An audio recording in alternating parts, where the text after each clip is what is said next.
अस्सलाम वालेकुम dear students, friends and subscribers. Dear students, आज की इस नई वीडियो के साथ मैं हूं Mohammad Nawaz Waraich, political scientist.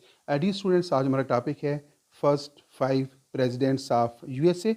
It means कि हम इस वीडियो के अंदर जो है फ्राम 1789 टू 1825 तक जो है अमेरिका में जो शख्सियात प्रेसिडेंट के अहदे पर फैज़ रहीं, उनका वन बाय वन जो है इस वीडियो के अंदर जो है जिक्र करेंगे।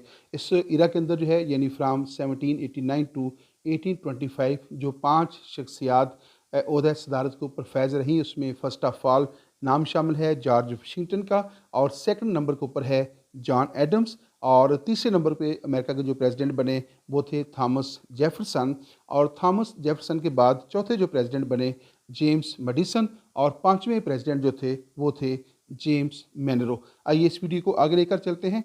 प्लीज़ आपके लिए अनाउंसमेंट है, please subscribe, like and share my YouTube channel. अगर आपने अभी तक चैनल को सब्सक्राइब नहीं किया तो लाजमी तौर पे जो है आज इस वीडियो को देखने के बाद इसको सब्सक्राइब करें। आप देख रखे हैं हमारा YouTube channel political science with Nawaz Waraich. Dear students, हम इस वीडियो को कायदा तौर पे आगाज़ कर रखे हैं। हमारे पास फर्स्ट जो प्रेसिडेंट हैं वो हैं जॉर्ज वाशिंगटन।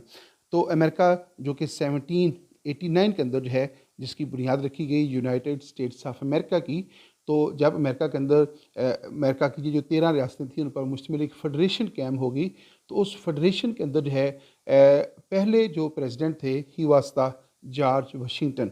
तो जॉर्ज वाशिंगटन जो है ही was the first president of USA, और जॉर्ज वाशिंगटन ने जो है अप्रैल 30 1789 को जो है अपने ओहदा सदारत का हल्फ लिया था, और वो 4 मार्च 1797 तक जो हैं इस ओहदे के ऊपर फैज़ रहे। तो 2 टर्म जो हैं उन्होंने पूरी की हैं। अमेरिकन सदर का इंतखाब 4 साल के लिए होता है, तो 1 टर्म पूरी करने के बाद वो दूसरी बार भी मुंतखब हो गए थे। तो 30 अप्रैल 1789 से लेकर 4 मार्च 1797 तक जॉर्ज वाशिंगटन जो हैं वो ओहदा सदारत के ऊपर फैज़ रहे। जॉर्ज वाशिंगटन जो है नंबर 2 पे आ जाइएगा, commander of the continental army. तो ये जो 13 रियासतें हैं जिन पर यूनाइटेड स्टेट्स ऑफ अमेरिका की बुनियाद रखी गई, तो ये 13 जो कॉलोनीज़ थी ये बरतानिया के ज़ेर तसल्लुत थी, और बरतानवी तसल्लुत से आज़ादी हासिल करने के लिए जो कॉन्टिनेंटल आर्मी कैम्प की गई थी, तो जॉर्ज वाशिंगटन उस आर्मी का कमांडर था, और उसी की सरपरस्ती में जो है इन 13 रियासतों ने जो है वो बरतानवी तसल्लुत से आज़ादी हासिल की थी। और उन्हीं की जॉर्ज वाशिंगटन की इन्हीं खिदमात के सिले में जो है उसको जो है अमेरिका का पहला प्रेसिडेंट जो था वो मुंतखब किया गया था। और जब जॉर्ज वाशिंगटन का नाम पेश किया गया तो वो उनके नाम के सामने कोई और दूसरा उम्मीदवार नहीं था, तो गोया वो बिला मुकाबला जो है वो अमेरिका के पहले प्रेसिडेंट जो है वो मुंतखब कर लिए गए। तीसरे नंबर पे है president of the constitutional convention.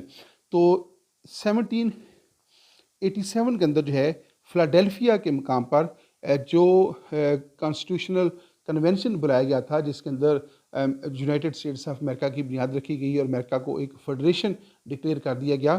तो जॉर्ज वाशिंगटन जो है उस कन्वेंशन के अंदर जो है उसको प्रिजाइड भी कर रहे थे। आइए नेक्स्ट पॉइंट पे ऊपर देखते हैं।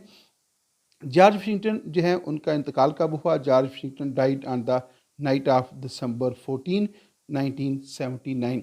तो जॉर्ज वाशिंगटन जो है दोबारा इसको देख लीजिएगा ताकि ज़हनशीन हो जाए। 1789 को जो है अमेरिका के प्रेसिडेंट बने, और 1797 तक जो है उनने 2 टर्म पूरी की, और अपनी रिटायरमेंट के बाद जो है 1799 को जो है उनका जो था वो इंतकाल हो गया था, just after 2 years of his retirement from politics in 1797। तो 1979 को जो है जॉर्ज वाशिंगटन ने पॉलिटिक्स से रिटायरमेंट ले रही थी, और उसके तकरीबन 2 साल बाद जो है जॉर्ज वाशिंगटन का इंतकाल हो गया था। नेक्स्ट स्लाइड भी हमारे पास जॉर्ज वाशिंगटन के पास है, एक हवाले से है। The presidency of George Washington began on April 30 1789।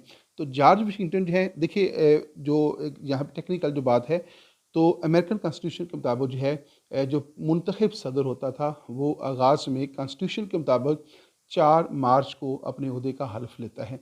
तो लेकिन चूँकि उस वक़्त जो है ये इदारे अभी इस्टेब्लिश नहीं हुए थे, सारा प्रोसेस अभी मुकम्मल नहीं हुआ था, तो पहले जो जॉर्ज वाशिंगटन थे जिन्होंने बतौर प्रेसिडेंट हल्फ लिया, तो उनका जो हलफ है उसकी जो तकरीब थी वो 30 अप्रैल को की गई। लेकिन उसके बाद जो है जितने भी प्रेसिडेंट फिर आए तो वो 4 मार्च को जो है वो उन्होंने अपने ओहदे का हल्फ लेना लेना होता था। तो जॉर्ज वाशिंगटन जो है जब अपनी सियासत से रिटायर हुए या उन्होंने दूसरी टर्म पूरी की तो वो 4 मार्च यानी मार्च 4 1797 को ही अपने ओहदा सदारत से लग हुए थे। तो उसके बाद जो है चूँकि कॉन्स्टिट्यूशन के मुताबिक तरीक़ेकार के मुताबिक जो है चीज़ें जो थी वो मूव करना शुरू हो गई थी। तो जॉर्ज वाशिंगटन की जो ओहदा सदारत की जो मुद्दत है वो 4 मार्च को ही ख़त्म होती थी, लेकिन उन्होंने हलफ जो है वो 30 मार्च को लिया था। When Washington was inaugurated as the first president of the United States of America and ended on March 4, 1797। तो 30 अप्रैल 1789 को उन्होंने हलफ लिया और मार्च 4, 1797 को जो है उनकी 8 साल की जो मुद्दत थी, दूसरी टर्म जो थी वो पूरी हुई और उसके साथ ही उन्होंने प्रैक्टिकल पॉलिटिक्स से अलहदगी इख्तियार कर ली थी। नेक्स्ट हमारे पास पॉइंट है on December 14 1799 George Washington passed away. इसके ऊपर बात हो चुकी है। आइए हम नेक्स्ट चलते हैं। ये हमारे पास सेकंड प्रेसिडेंट हैं, अमेरिका के दूसरे प्रेसिडेंट जो हैं वो हैं जॉन एडम्स। पहले प्रेसिडेंट थे जॉर्ज वाशिंगटन और दूसरे अमेरिका के प्रेसिडेंट हैं जॉन एडम्स। जॉन एडम्स के बारे में एक बात याद रखिएगा कि जब जॉर्ज वाशिंगटन प्रेसिडेंट थे तो जॉर्ज वाशिंगटन के साथ जो है जॉन एडम्स जो थे वो अमेरिका के फर्स्ट वाइस प्रेसिडेंट भी थे। तो इससे पहले वो वाइस प्रेसिडेंट के ऊपर फैज़ रहे जॉर्ज वाशिंगटन के साथ और उसके बाद जो है ये प्रेसिडेंट भी अमेरिका के बन गए।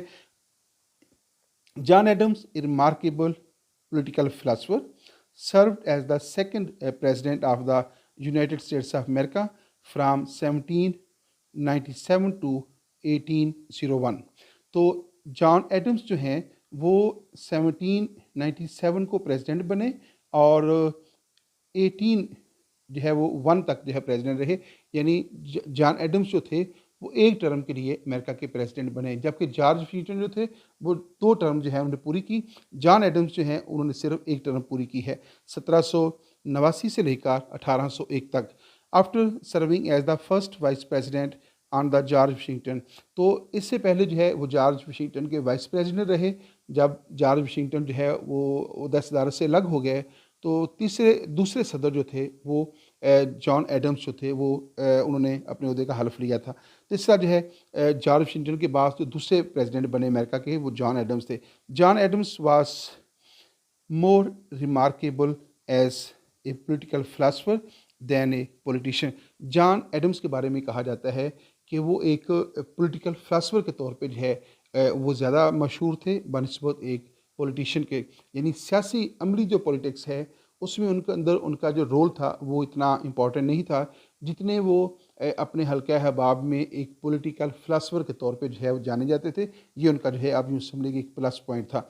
नेक्स्ट हमारे पास जॉन एडम्स के बारे में ही तीसरी स्लाइड है। John Adams was born on October 30, 1735 and died on July 4, 1826। Important बात यह है कि अमेरिका जो है उसका जो इंडिपेंडेंस डे है वो हर साल 4 जुलाई को जो है वो सेलिब्रेट किया जाता है।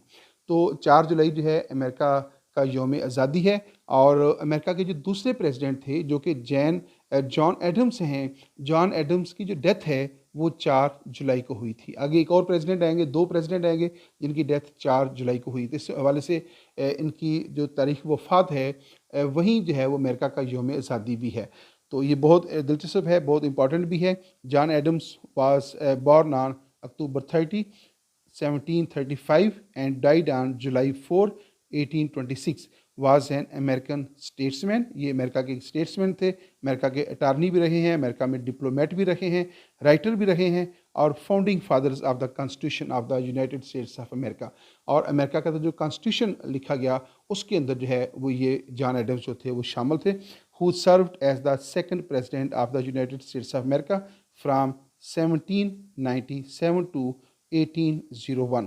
तो 1797 से लेकर 1801 तक जो है वो अमेरिका के प्रेसिडेंट रहे हैं। Before his presidency he was a leader of the American revolution that achieve the independence from great Britain. तो जिस आर्मी के अंदर जो है जॉर्ज वाशिंगटन ने सरपरस्ती की थी उसी के अंदर जो है जॉन एडम्स भी शामिल थे।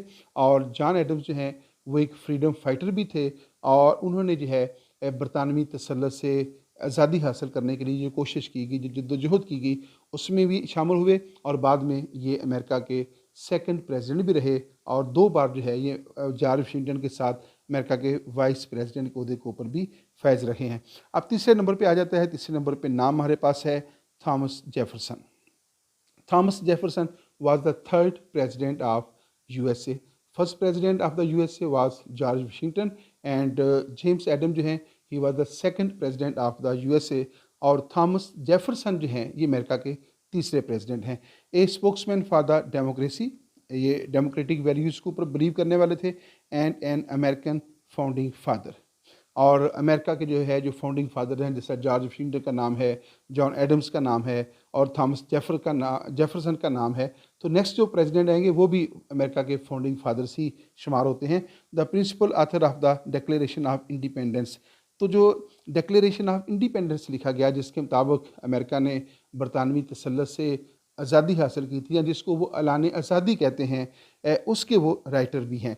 और ये जो डिक्लेरेशन ऑफ इंडिपेंडेंस है डेट वाज प्रिपेयर्ड इन 1776, 4 जुलाई 1776 को जो है ये जो अमेरिकन स्टेट्स थी या अमेरिकन कॉलोनीज जो थी बरतानिया की, इन्होंने बरतानवी तसल्लुत के ख़िलाफ़ बाकायदा तौर पे ऐलान आज़ादी कर दिया था। आज़ादी तो इन्होंने कुछ अर्सा बाद हासिल की, लेकिन आज़ादी हासिल करने के बाद जो है इन्होंने जो अपना जो इंडिपेंडेंस डे है उसको सेलिब्रेट करने का ये फ़ैसला किया कि जिस रोज़ उन्होंने बरतानवी तसल्लुत से ऐलान आज़ादी किया था, उसी रोज़ को जो है आज भी अमेरिका में यौम आज़ादी जो है या इंडिपेंडेंस डे जो है मनाया जाता है 4 अप्रैल को। और and the third president of USA, तो थॉमस जेफरसन जो है ही was the third president of USA from 1801 to 1809। तो जो थॉमस जेफरसन हैं उसने 2 टर्म जो है पूरी की हैं। जॉर्ज वाशिंगटन ने भी 2 टर्म पूरी की, दूसरे प्रेसिडेंट के 1 टर्म पूरी की और तीसरे प्रेसिडेंट जो थॉमस जेफरसन हैं उन्होंने 2 टर्म पूरी की हैं और 1801 से लेकर जो है 1809 तक वो ओहदा सदारत के ऊपर जो है वो फैज़ रहे हैं। अब नेक्स्ट हमारा ही डाइट ऑन जुलाई 4, ये मैंने देखे कि इसलिए ज़्यादा इसको हाईलाइट किया है क्योंकि 4 जुलाई जो है उसको अमेरिका की सियासी तारीख के अंदर बहुत ज़्यादा अहमियत हासिल है, वो उनका इंडिपेंडेंस डे है। और जो अमेरिका के जो तीसरे प्रेसिडेंट थे थॉमस जेफरसन जो हैं ही आल्सो डाइड ऑन जुलाई 4, 1826। तो अमेरिका के जो दूसरे प्रेसिडेंट थे जो जॉन एडम्स थे उनका इंतकाल भी 4 जुलाई को हुआ और दूसरे प्रेसिडेंट का जो इंतकाल है वो भी जो है वो इत्तेफाक से 4 जुलाई को हुआ। ये इसको हम एक एजाज़ भी कह सकते हैं कि अमेरिका के 2 अहम शख्सियात जो थी जिनकी कोशिशों से अमेरिका बरतानवी तसल्लुत से आज़ाद हुआ था, तो उनमें से 2 शख्सियात ऐसी हैं कि जिनका जो इंतकाल है वो भी उसी रोज़ हुआ जिस रोज़ अमेरिका का यौम आज़ादी यानी 4 जुलाई को सेलिब्रेट किया जाता है। आइए नेक्स्ट स्लाइड के ऊपर चलते हैं। हमारे पास तीसरे प्रेसिडेंट हैं जेम्स मेडिसन। जेम्स मेडिसन जो है ही was the 4th president of United States of America. तो अब हम बात कर रहे हैं 4th president of United States of America की। James Madison America's 4th president from 1809 to 1817। तो ये भी जो है अमेरिका के 2 टर्म के लिए प्रेसिडेंट रहे। तो इन्होंने 1 टर्म पूरी की, 1 टर्म पूरी करने के बाद फिर दूसरी बार इंतखाब में हिस्सा लिया, फिर कामयाब हो गए। तो अमेरिकन आइन के मुताबिक जो है, अच्छा बहुत दिलचस्प बात मैं आपके साथ ये शेयर करना चाहता हूँ कि जो अमेरिकन कॉन्स्टिट्यूशन तैयार किया गया था उसमें लिखा गया था कि अमेरिकन प्रेसिडेंट जो है he will be elected for the term of 4 years. उसमें सिंपल सी बात कही गई थी कि अमेरिकन सदर का जो इंतखाब है वो 4 साल के लिए किया जाएगा, लेकिन उसमें ये मेंशन नहीं किया गया था कि अमेरिकन सदर जो है 1 टर्म पूरी करने के बाद दूसरी बार इंतखाब में हिस्सा ले सकता है कि नहीं ले सकता, या तीसरी बार जो है वो इंतखाब में हिस्सा ले सकता है कि नहीं ले सकता। तो जॉर्ज वाशिंगटन जो थे उन्होंने 1 टर्म पूरी की, फिर उन्होंने दूसरी बार इंतखाब में हिस्सा लिया और दूसरी बार इंतखाब में हिस्सा लेने के बाद जब वो कामयाब हो गए और जब उनकी दूसरी टर्म पूरी हुई तो उन्होंने खुद ही जो है तीसरी बार इंतखाबात में हिस्सा लेने से इनकार कर दिया था, यानी वो प्रैक्टिकल पॉलिटिक्स से उन्होंने अलहदगी इख्तियार कर ली। उसके बाद चूँकि जॉर्ज वाशिंगटन जो है उसको वो अपना फाउंडिंग फादर मानते हैं और उसको जस्ट लाइक जिस हम पाकिस्तान के अंदर क़ायद आज़म मोहम्मद अली जिन्ना को बाबा कौम कहते हैं, फादर ऑफ़ द नेशन कहते हैं, तो जॉर्ज वाशिंगटन जो है वो भी father of the American nation जो है कंसीडर किया जाता है। तो जब उन्होंने तीसरी टर्म के लिए अपने आप को सियासत से अलग कर लिया, तो उसके बाद ये एक ट्रेडिशन कायम होगी कि जो भी प्रेसिडेंट आता था वो अपनी दूसरी टर्म पूरी करता और तीसरी बार के लिए वो खुद ही जो है वो सियासत से दस्तबरदार हो जाता था। जबकि कॉन्स्टिट्यूशन के अंदर ऐसी कोई पाबंदी नहीं थी। कॉन्स्टिट्यूशन के मुताबिक वो तीसरी बार भी इलेक्शन में हिस्सा ले सकता था, चौथी बार या पाँचवीं बार भी इलेक्शन में हिस्सा लेने का अहल था। लेकिन जॉर्ज वाशिंगटन ने जो ट्रेडिशन कायम कर दी कि मुस्तकिल तौर पर सियासत से चिमटे रहना कोई अच्छी बात नहीं है, बाकी लोगों को भी मौका देना चाहिए, बाकी लोग भी ज़िम्मेदार हैं, रिस्पॉन्सिबल हैं, मुहिब वतन हैं, तो लिहाजा उन लोगों को भी जो है आगे आना चाहिए। तो इस तरह ये एक ट्रेडिशन जो थी वो कायम होगी, बड़ी पॉजिटिव रवायत कायम हुई और इस रवायत को एक तवील अरसा तक जो है फॉलो किया जाते रहा। और ये रवायत जो है ये तोड़ी फिर रोज़वेल्ट ने। रोज़वेल्ट जो है वो 1932 को मुंतखब हुआ, फिर 1936 को मुंतखब हुआ और 1944 को जब उसकी दूसरी टर्म पूरी होगी तो उसने तीसरी बार इलेक्शन में हिस्सा लिया और वो तीसरी बार भी मुंतखब हो गया। फिर 1944 को जो है उसकी जब तीसरी टर्म पूरी हुई तो उसके साथ उसने चौथी बार भी अमेरिकन इलेक्शन में हिस्सा लिया, प्रेसिडेंशियल इलेक्शन में, तो उसमें फिर वो कामयाब हो गया।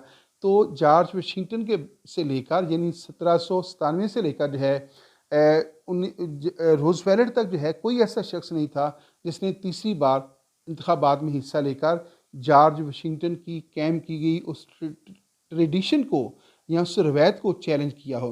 लेकिन रोज़वेल्ट ने जो है वो जो रवायत थी उसको ख़त्म कर दिया और उसके बाद फिर अमेरिकन कॉन्स्टिट्यूशन के अंदर जो है बाकायदा तौर पे 1951 के अंदर जो है एक अमेंडमेंट की गई और उस अमेंडमेंट के अंदर वाज़ेह तौर पे कह दिया गया कि आइंदा कोई भी शख्स जो है अपनी 2 टर्म जब पूरी कर लेगा तो तीसरी बार वो सदारती इंतखाबात में हिस्सा लेने का अहल नहीं होगा। अब एक शख्स जो है ज़्यादा से ज़्यादा 2 बार अमेरिका का प्रेसिडेंट जो है वो हो सकता है, तीसरी बार उसको इलेक्शन में हिस्सा लेने से कॉन्स्टिट्यूशन के अंदर अमेंडमेंट करके रोक दिया गया है। अब आइए दोबारा इस स्लाइड की तरफ। तो इस स्लाइड के अंदर जो है 2-4 बातें हम डिस्कस कर लेते हैं। मैंने डिटेल से बता दिया। James medicine America's 4th president, तो ये अमेरिका के 4th प्रेसिडेंट थे। He became the president of USA in 1809 और 1817 तक जो है इस ओहदे पर फैज़ रहे। Made a major contribution to the ratification of the constitution by the writing of the Federalist Papers along with the Alexander Hamilton and John जे।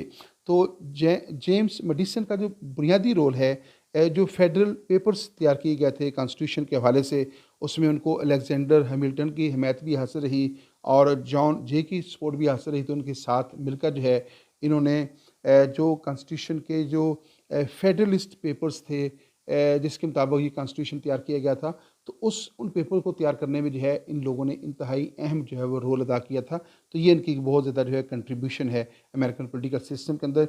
और फिर है मेडिसन जो है, मेडिसन के हवाले से 1-2 और बातें भी यहाँ शेयर की गई हैं। Madison also popularly claim the father of the constitution. American constitution का जो ड्राफ्टिंग है, जो अमेरिकन कॉन्स्टिट्यूशन को जो ड्राफ्ट किया गया है, उसमें सबसे जो मेजर रोल था वो जेम्स मेडिसन का था। That's why he is called the father of the constitution. James Madison को father of the American constitution कहा जाता है। तो उसकी बुनियादी वजह यही है कि इस कॉन्स्टिट्यूशन के ड्राफ्टिंग करने में जो है इन्होंने अहम रोल अदा किया था। For his pivotal role in drafting and promoting the constitution of the United States of America and bill of rights.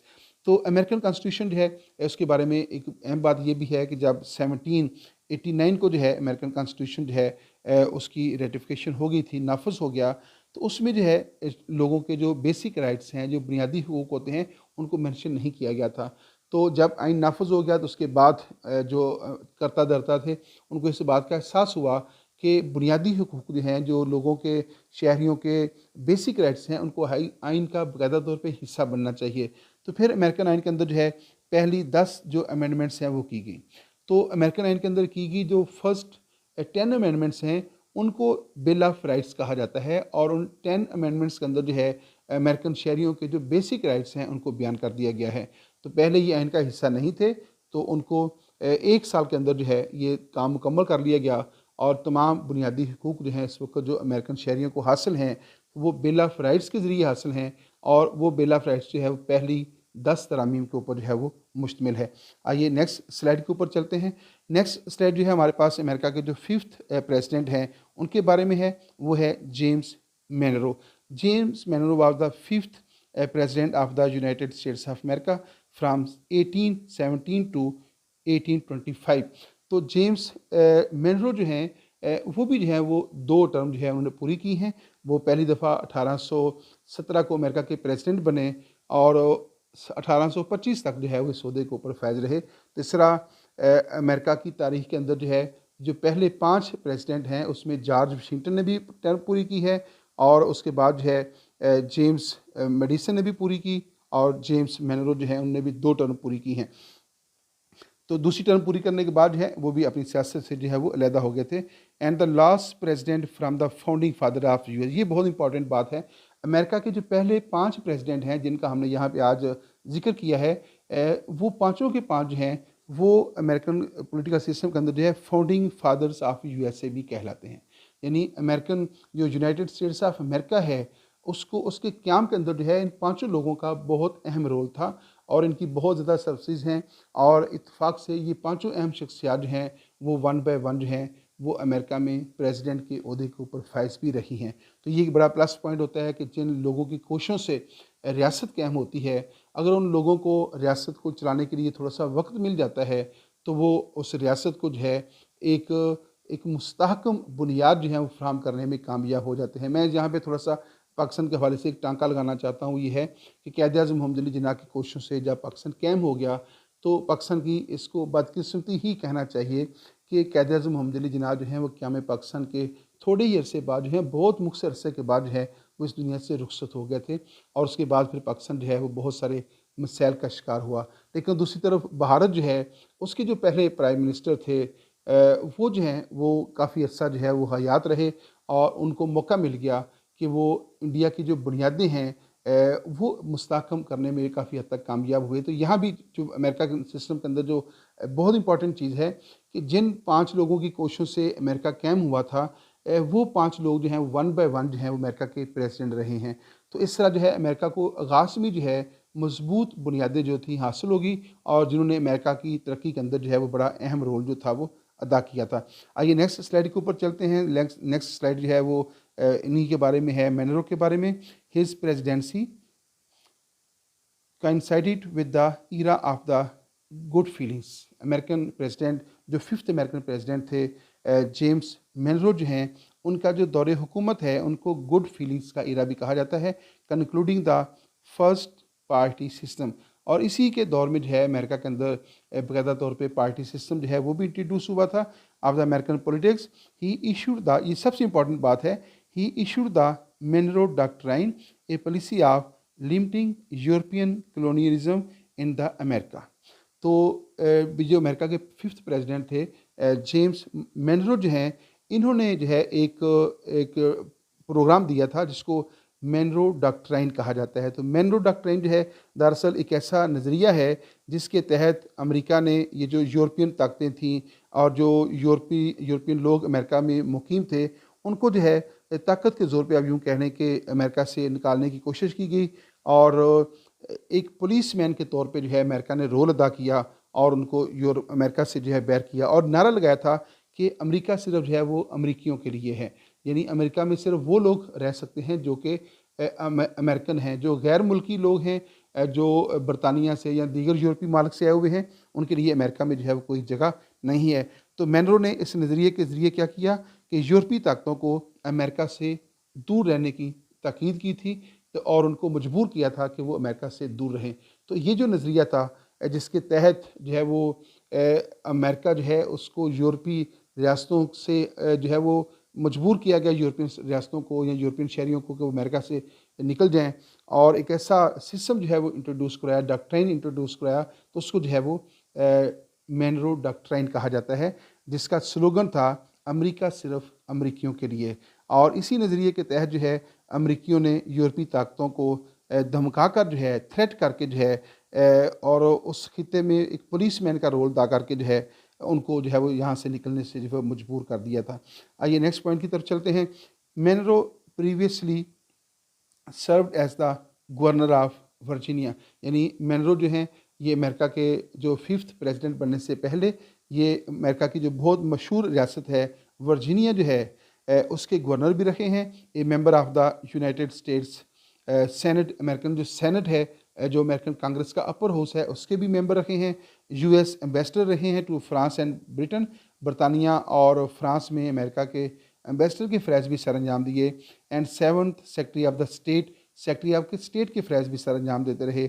And 8th secretary of war और डिफेंस सेक्रेटरी के फ़रज़ भी उन्होंने सर अंजाम दिए। इस वजह से देख सकते हैं कि अमेरिकन प्रेसिडेंट जो मनरो थे इनके जो बायोडाटा है वो बहुत स्ट्रांग है और उनकी बड़ी सर्विसेज हैं और बड़ा एक्सपीरियंस था, जिसके बाद ये अमेरिका के प्रेसिडेंट जो है वो बनने में कामयाब हुए थे और ये तारीख़ी एतबार से अमेरिका के 5th प्रेसिडेंट है। बहुत दिलचस्प बात है कि इत्तेफाक से अमेरिका के तीसरे प्रेसिडेंट जो हैं जो कि जेम्स मनरो हैं, ही आल्सो डाइड ऑन जुलाई 4 1831। तो अमेरिका के पहले 5 जो प्रेसिडेंट हैं उन 5 में से 3 प्रेसिडेंट ऐसे हैं जिनका जो इंतकाल है वो 4 जुलाई को हुआ। 4 जुलाई की इम्पॉर्टेंस अमेरिकन पॉलिटिकल हिस्ट्री के अंदर क्या है कि ये अमेरिका का यौम आज़ादी है, उनका इंडिपेंडेंस डे है। इसी रोज़ जो है 4 जुलाई 1776 को जो है अमेरिका ने बरतानवी तसल्लुत से आज़ादी हासिल करने का ऐलान किया था और फिर हर साल जो है अमेरिका 4 जुलाई को ही जो है अपना इंडिपेंडेंस डे जो है सेलिब्रेट करता है। और उसी रोज़ जो है अगर किसी प्रेसिडेंट की, अमेरिकन प्रेसिडेंट का इंतकाल होता है और फिर ऐसे प्रेसिडेंट का इंतकाल होता है जो कि अमेरिकन उस कोशिश में, उस जद्दोजहद का हिस्सा रहा हो, तो ये यकीनन जो है उसके लिए बहुत बड़े क्रेडिट की बात जो है कही जा सकती है। खैर ये वीडियो यहाँ पे अपने इख्तिताम को पहुँचती है। Please subscribe my YouTube channel. Next video भी हम अमेरिकन पॉलिटिकल सिस्टम के किसी अहम मौजू के ऊपर लेकर आएंगे। हमारे साथ रहिएगा ताकि आपको अमेरिकन पॉलिटिकल सिस्टम के हवाले से और अमेरिका का जो 2024 में यानी इलेक्शन होने वाला है 5 नवंबर 2024 को अमेरिका में जो प्रेसिडेंशियल इलेक्शन होने जा रहा है, जिसमें मुतवक्को उम्मीदवार जो हैं वो जो बाइडन हैं और डोनाल्ड ट्रंप हैं, तो उस इलेक्शन के हवाले से जो इंतहाई मुफीद मालूमात हैं उन जानने के लिए हमारे साथ रहिएगा, हमारे चैनल के साथ टच रहिएगा। जब आप हमारी वीडियोस देखते हैं उनको सब्सक्राइब भी किया करें चैनल को और वीडियो को लाइक भी किया करें। अगर आपका कोई क्वेश्चन हो तो आप कमेंट बॉक्स के अंदर अपना क्वेश्चन भी छोड़ सकते हैं। अल्लाह ताला आपका हामी और नासर हो। इजाज़त दीजिएगा। अल्लाह हाफ़िज़।